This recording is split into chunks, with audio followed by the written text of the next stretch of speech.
Hi guys, TechMaster back with another video. So today we're going to be comparing all the iPads in Apple's current lineup.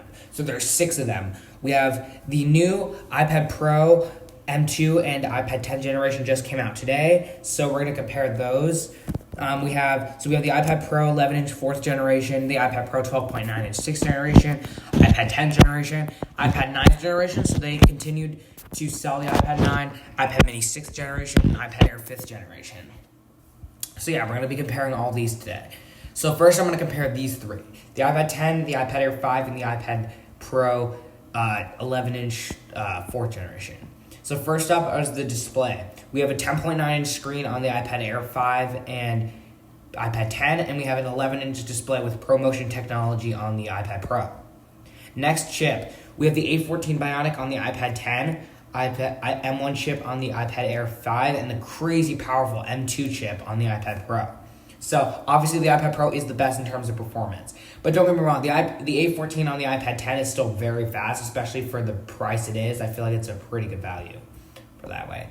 Anyway, cameras, we have the same camera on the iPad Air as we do on we have a 12 megapixel wide camera, and then we have ultra wide cameras, a 10 megapixel ultra wide camera, and we have a 12 megapixel, and then we have all those cameras on there.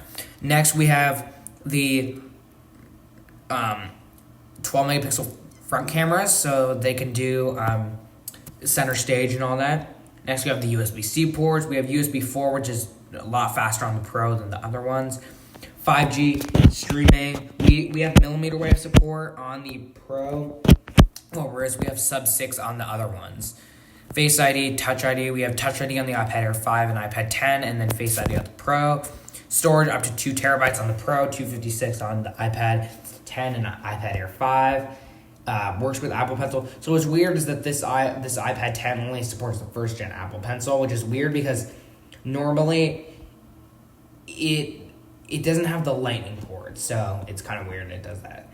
Smart keyboard folio, nice. And then storage, let's just do that. We got the iPad 10 is obviously the cheapest. We're starting at $449, going up to $749 with 256 and cellular. We have the iPad Air going up to $899 for 256 and cellular, and then with the iPad Pro going up to $2,099 for 2 terabytes and cellular as well.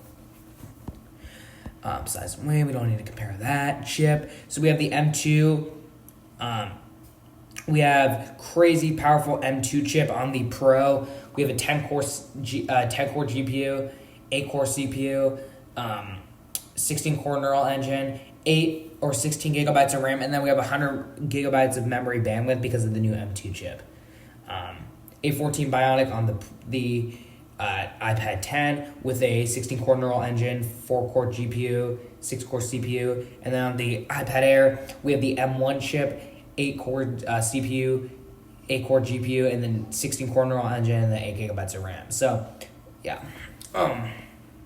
Battery is the same thing, 9 or 10 hours on, Camera, same thing. Video recording, front camera, audio, nice. Don't really care about that. So again, we have millimeter wave, cellular on the Pro versus we don't on the others. Nice. Okay.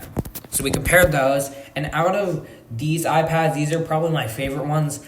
I don't know. I would say I still think the Air is probably the best value. Let's see. Let's think about this actually.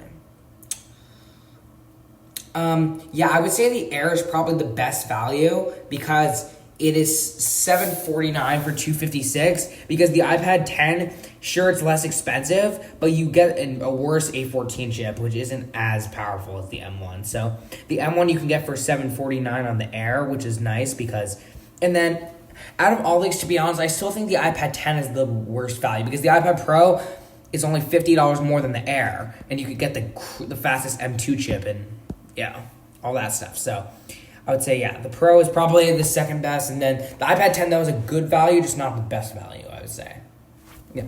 Now let's compare these other massive boys. So let's do the iPad 9 and then iPad mini 6th generation. Because you can only do 3 at once. So anyway, moving on to these. The iPad 9 and iPad mini 6 came out last year. They're still being sold. iPad Pro 12.9 and 6th generation just came out, so let's compare all these. We have 12.9-inch screen with ProMotion and all that on the Pro, 10.2-inch Retina display with True Tone, and then a small 8.3-inch on the Mini. But the iPad 9 doesn't have the all-screen design, so it looks not as good. Next, we obviously have the M2 chip on the Pro, the A15 Bionic on the iPhone or the iPad Mini, which is the same chip in the iPhone 13, and then we have a little bit of an older A13 Bionic on the 9, the iPad 9. But obviously, this is the $329 iPad, so it's not a bad chip for what you're paying for. It's still pretty fast and all that. Next, cameras, we already talked about. Well, the iPad 9 has an 8 megapixel wide camera, which is kind of terrible at this point. It's not that good. And then same front camera, all of that. The iPad 9 only has 4G LTE, but it does have gigabit class LTE, which is pretty good. Then, yeah.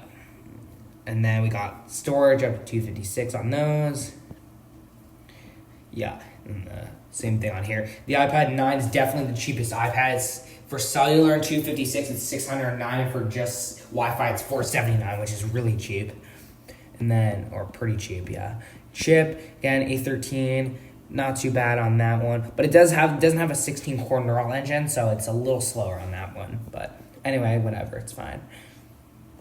Anyway, guys, I'm not going to really get into any of the other stuff, but yeah, let's just, that's the end of this video. I think, to be honest, I still think the iPad Air 5 is probably the best for what you're paying for.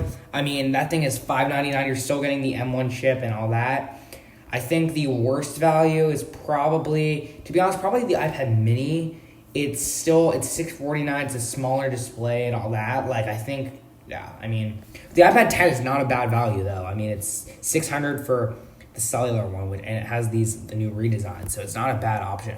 Yeah, I still think the iPad Air, though, is probably the best value, the iPad Air 5th generation. I said it was also in my previous video, but yeah, this is a really good iPad. The iPad Air 5 is a great device. It has the M1 chip at a pretty affordable price, so yeah, it's a monster is the point.